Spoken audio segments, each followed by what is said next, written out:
The first ever length of British Rail's standard gauge to be taken over and operated by a preservation society was the Bluebell Railway, located in the heart of the county of Sussex. The Preservation Society has proved to be a highly ambitious organisation, whose dedication and enthusiasm seem to have overcome many a seemingly insurmountable task. The 5 miles of track between Sheffield Park, seen here, and Horsted Keynes to the north has been the subject of many a battle. But it was back in 1959 that BR finally managed to close the line between East Grinstead and Lewes.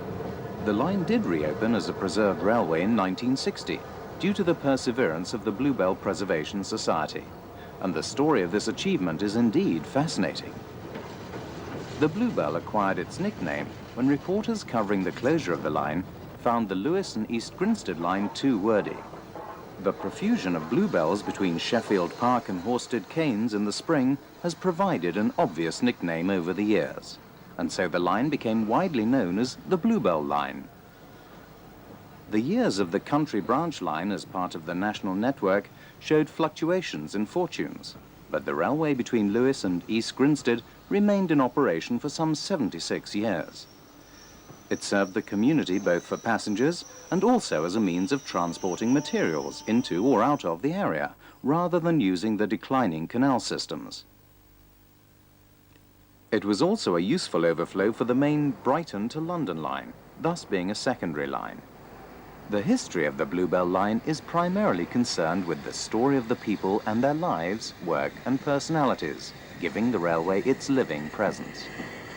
The only way that local squires in 1882, led by the Earl of Sheffield, could raise the capital to build their badly needed link to London was to sell out to the London, Brighton and South Coast Railway, the LBSCR, as their own attempt in 1876 to build the line ran into financial difficulties. A new chairman was appointed after the LBSCR agreed to take over the line, and Edward Easton of Gravetye Manor made sure it was a job well done. There were 2 men who played an instrumental role in creating the line, John Wolfe Barry and Joseph Furbank. Wolfe Barry was responsible for planning and surveying the line and excelled in his difficult job of designing a railway through the problematic deep valleys and woods to the north, together with the floodplain of the River Ouse in the south. He had to move the tunnel at Sharpthorne because an awkward landowner, who also happened to be a member of Parliament, was wholly uncooperative. His contractor was Fairbank, who had an excellent reputation. As he had worked his way up from his first job in a coal mine, he had a sympathetic attitude to his workforce, who served him well in return. When the inspection was carried out, Colonel Yolland remarked that he had never seen better work done. A compliment indeed. Once the railway was opened, an immediate bonhomie was apparent. After all, the railway often supported the biggest single workforce in the village. Several stations were regular winners of the best-kept station competitions, evidence of the enthusiasm of the staff, even though it can hardly have been generated by the rates of pay, which were quite low. The 1980s saw many specials to cricket matches at Sheffield Park, race specials to Lingfield, football excursions to Brighton, and even royal visits from the Prince of Wales, later King Edward VII. The general service on the line was leisurely, with halts of 8 minutes at Sheffield Park for the priority milk traffic to be loaded. However, whilst this was satisfactory at the time, by 1935, more and more passengers were favouring the option of a motor vehicle. The goods yard soon stood empty as customers deserted the archaic railway service in droves. In 1955, when BR wanted to close the line, they were temporarily halted by the discovery that the original Act of Parliament, requiring 4 trains per day, had never been repealed. This resulted in a sulky service for the last months, which was provided by the BR standard classes. This loss of face for BR brought the Bluebell line in the public eye, but alas, the discovery only delayed the inevitable, which took effect on the 16th of March 1958, when services on the line ceased. The Bluebell was the first length of British Rail's standard gauge system to be taken over and operated by a preservation society. This made it unique between 1960, when steam engines were still being built, and 1968, when the last engines were being withdrawn from BR service. The Bluebell Railways Company files and minute books can take us back to the earliest years. There were 4 students named Dallimore, Campbell, Eastland and Sturt, who with the enthusiasm of youth and knowledge of the narrow gauge successes in Wales, set to preserving the standard gauge line of the Bluebell. They sought the support of Bernard Holden, who had been born and brought up in the last years of the LBSCR and had followed his father into the railways. He agreed to chair the first meeting on March the 15th, 1959, held in Haywards Heath, and joined the Bluebell camp at that very meeting. 150 people, no less, attended the meeting, and it was agreed to aim for purchase of the stretch of line from Sheffield Park on a main road with a water supply for engines and work trains towards Horsted Canes with its BR branch from Haywards Heath. A committee was elected and a collection raised the princely sum of £40. The committee put together a set of credible aims, and a poignant page demonstrating the reaction of BR is recorded in the early minute books. Chairman's report on the delegation to the General Manager's Office, Southern Region at Waterloo. The chairman said that the initial attitude towards the delegation was that expected to a group of small schoolboys who would leave almost immediately. Clearly, the schoolboys had more staying power than they were credited for. The setting up of a corporate body was essential for dealings with BR, and the Bluebell Railway Company was formed on the 17th of February 1960. A lease for 5 years was negotiated, as purchase of the line proved beyond the company's means. BR were very helpful with providing rolling stock and motive power, and produced an engine and coaches which they also tarted up for the price. They also gave guidance on the drawing up of the company's bylaws, and the line reopened in a blaze of publicity on the 7th of August 1960. So, for a railway steeped in such a complicated but fascinating history, we can now look at what the line has to offer today. Perhaps a good starting point would be the fascinating selection of locos and rolling stock to be seen and heard working the line. The Bluebell owns one of the finest collection of locos and rolling stock of any of the preserved railways. In fact, the collection of carriages is widely regarded to be second only to that of the National Railway Museum. The line does not presently run any diesel locos, nor has any plans to acquire any, although this is sadly impossible for many preserved railways. The steam engines that the Bluebell possesses reflect workings in the south of England and represent nearly a whole century of development. The main reason for the comprehensive collection of locos and rolling stock at the Bluebell is that they began collecting stock only 2 months after BR finished building steam engines, and hence the Bluebell had a head start of 10 whole years on many other preserved lines. Even so, they had to pass over many chances due to lack of funds, and society members had to stand by helpless whilst many famous classes of locos were eliminated and hundreds of vintage carriages were indeed burned. However, many trains were rescued, although a number of the carriages especially are now in storage, requiring rebuilding, a costly and time-consuming affair. The engines themselves run for 10 years and then wait their turn for a complete overhaul, which includes stripping the boiler for a full internal and external examination. The engines that the Bluebell own are so unusual and varied that it is fascinating to look in some detail at the origins and uniqueness of some special locos amongst the collection. Locomotives are identified by their class type, which usually refers to the designer responsible for the class. The very first engine to be bought by the railway originally worked the London, Brighton and South Coast Railway and is an A1X 060 tank named Fenchurch, built to the design of William Stroudley, who was the LBSCR's locomotive superintendent between the years of 1870 to 89. Commonly known as a terrier, it is number 72 and has been restored to its original livery. Amongst preserved railways, trains tend to try to recapture either the colours they were originally painted in or colours of a railway region that they worked at some point during their life. Harry Wainwright produced engines for the South Eastern and Chatham Railway, which are typified by their elaborate livery and lavish provision of polished brass. 3 of the Bluebell's locos are Class P engines, a class of diminutive 060 tanks. The second and third engines to be bought by the railway were number 323 Bluebell and number 27 Primrose. The railway's namesake number 323 carries a blue version of the original livery, blue being the railway's own colours. The standard locomotive for suburban services on the SECR, designed by Wainwright, was the H class. This 044 tank number 263 was restored to the full glory of the South Eastern and Chatham Railway's lined green livery, typifying the elaborate Edwardian era. Ex-London and South Western Railway 442 tank number 488. This engine is indeed a lucky survivor and arrived on the Bluebell in July of 1961. Built to the design of William Adams, this class features a bogie at the front end and a radial axle at the rear. It now displays original Adams passenger livery, but with a replica of the original stovepipe chimney.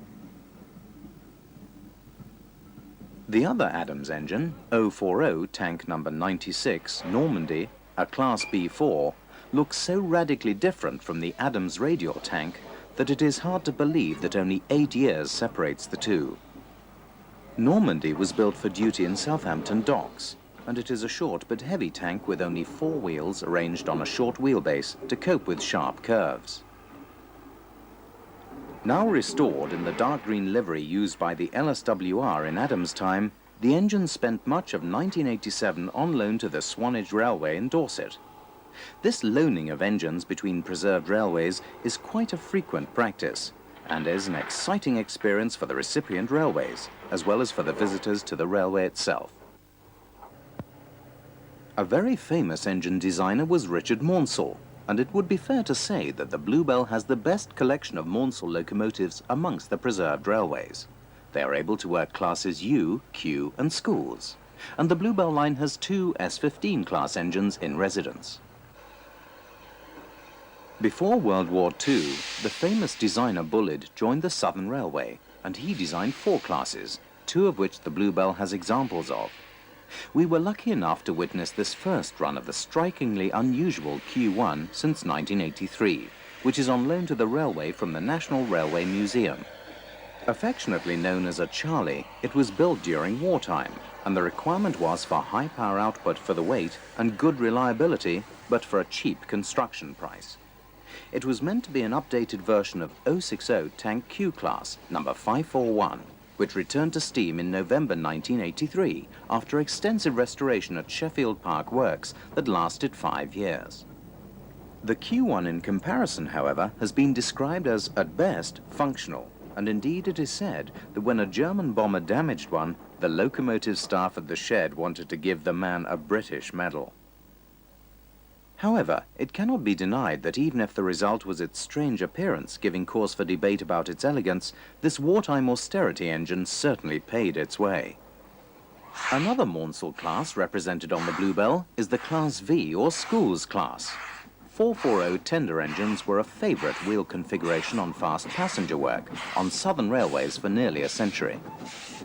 When the class were withdrawn from BR service in the 1960s, number 928 Stowe was purchased by Lord Montague of Beaulieu for display outside his motor museum, and eventually came to the Bluebell in 1980.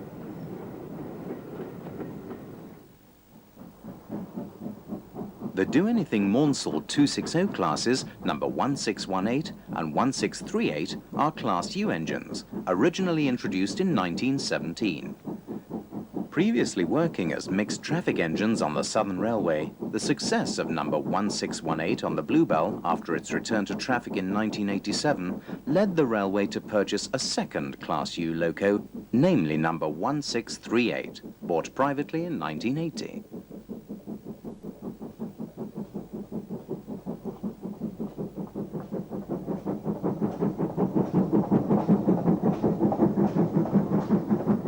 It's important not to overlook the fact that the Bluebell owns many Maunsell and Bullard coaches as well as locos. So the railway offers period trains to accompany the period engines, a rare and privileged situation to enjoy amongst preserved railways.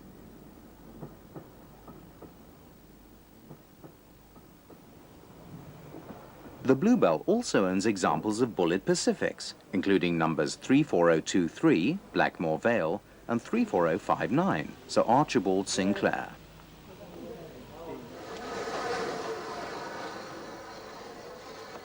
Another example of the class, number 35027, Port Line, is seen here at Sheffield Park, running light engine round its train.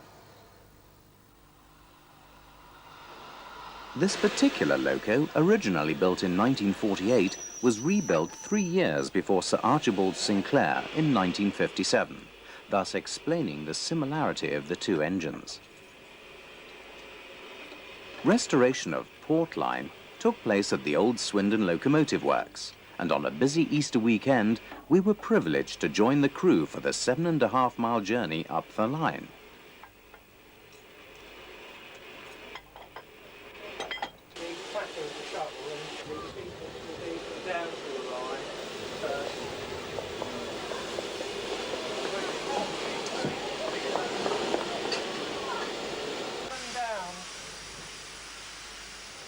We depart Sheffield Park at exactly 12:10 and are soon running at 10 miles an hour, the speed limit in station areas.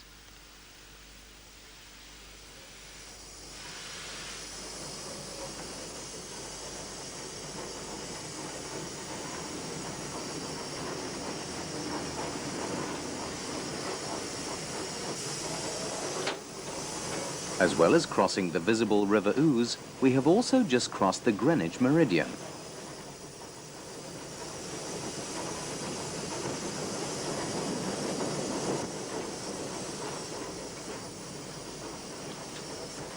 Rounding the long sweeping curve, the line is on a low embankment, and the deceptively calm river here has been known to come right to the edge of the railway fence, flooding the entire valley floor. Approaching Coney-Borough Wood, we are running at just under 25 miles an hour, which is the maximum speed on a light railway. The wood is known on the Bluebell as Pope's Wood, so named after a trackman who was supposedly murdered here by a gamekeeper. Although no evidence exists for this story, in the early 1960s, trains carrying school parties went slowly through the wood looking for Pope's ghost, which was provided by an unfortunate member of the station staff, sent complete with a large white sheet to flit through the trees. We round the curve to face the formidable climb of Freshfield Bank, which can be seen looming ahead for 1.5 miles at a constant gradient of 1 in 75. Although there are longer and steeper climbs among other preserved railways, few look as ominous as Freshfield Bank, which lifts the line out of the Ouse Valley into the hills of the Weald.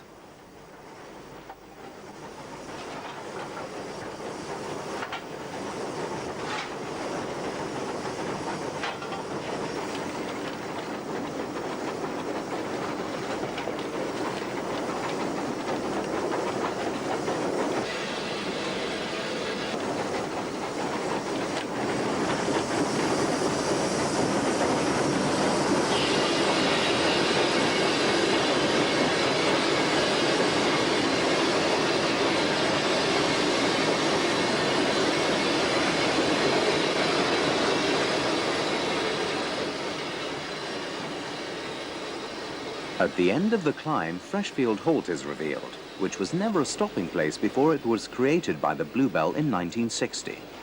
The reality now is that trains are seldom requested to stop by users of the lane crossing under the line.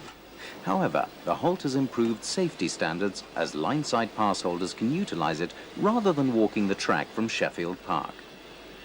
Beyond Freshfield, we follow the course of the Cockhaze Brook as we approach Linfield Wood.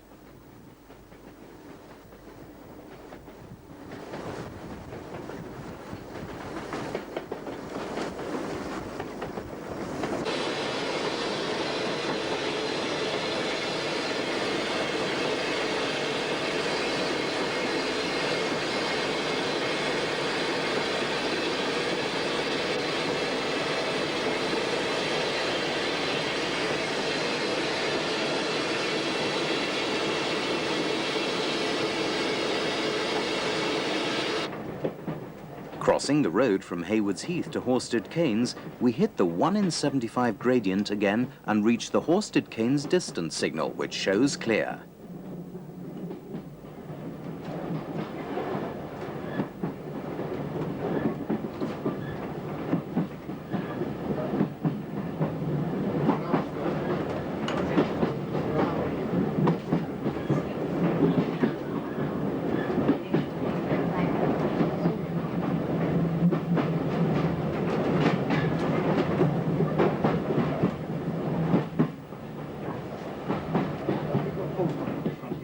lines on.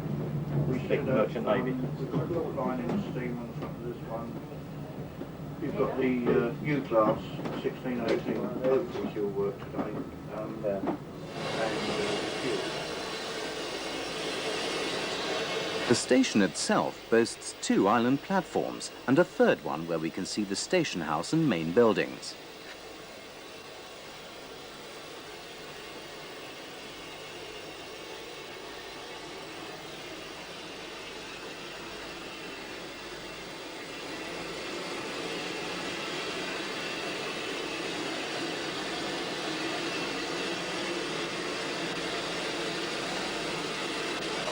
The staff is exchanged with the signalman, and as we run round the train for the return journey, we see the beginnings of the northern extension to East Grinstead, some 6 miles away.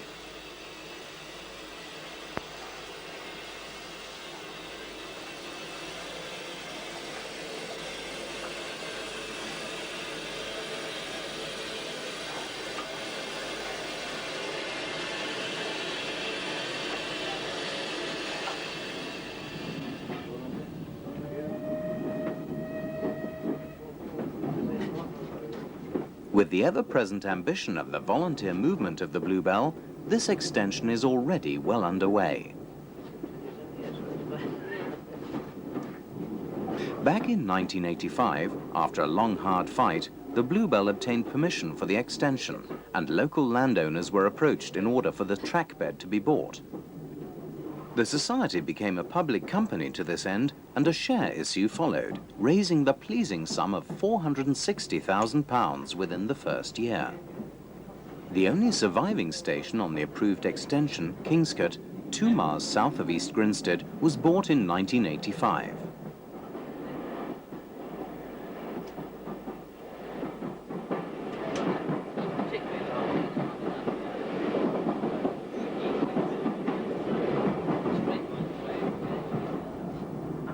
Work on the track was also soon underway, and the enormous dedication of the volunteers revealed the speed with which the huge task is progressing.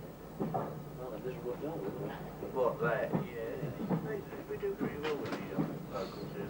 They're very good indeed. Yeah, 2 bits of aggravation we really have. Both from lorry drivers, part of their lorries, where you see those being petitioned by them for having a station up here. Oh, well, at one time they did against that. Oh, they were, but no, not now. Far from it. No, a lot of them are wanting the station there, Sorry? don't they? I say a lot of them want the They station now. want the station here. And they said really they do. didn't want the station when we first started to come. Yes, I think. They do now. Yeah. That's a very good place.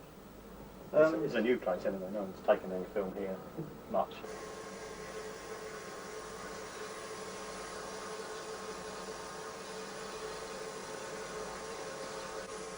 In order for our engine to be able to pull the train back to Sheffield Park, number 35027, Port Line, is seen here running round her train.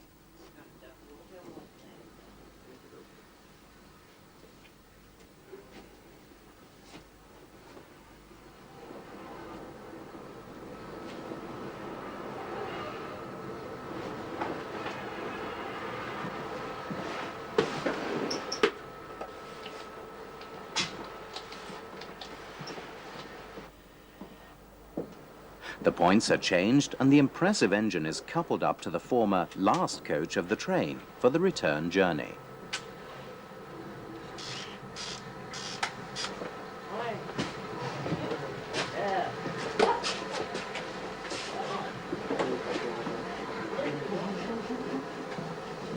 I'll check with them. I think so. We're all right to heat up with. We're fine, yeah.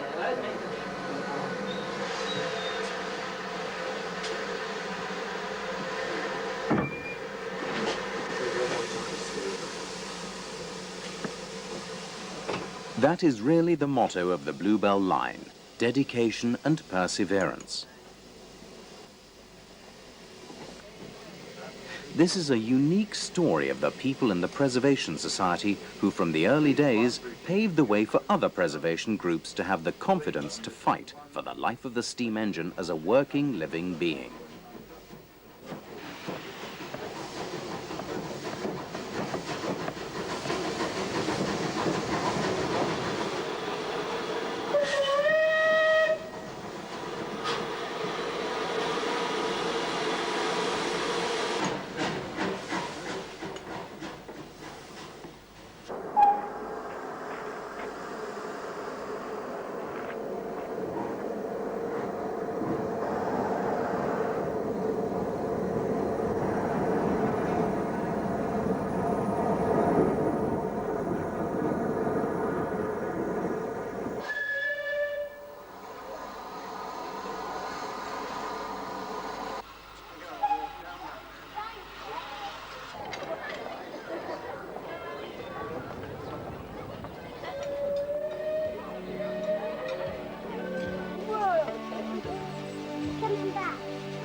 All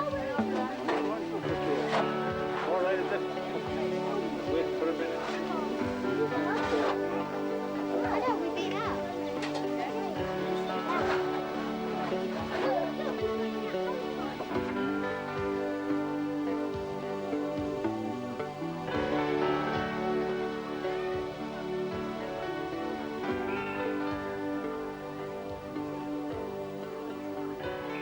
Whilst recapturing the aura of a lost age of hoardings and billboards, the railway also offers an opportunity for all ages to enjoy the present appeal of the sight and sound of steam in the heart of rural Sussex.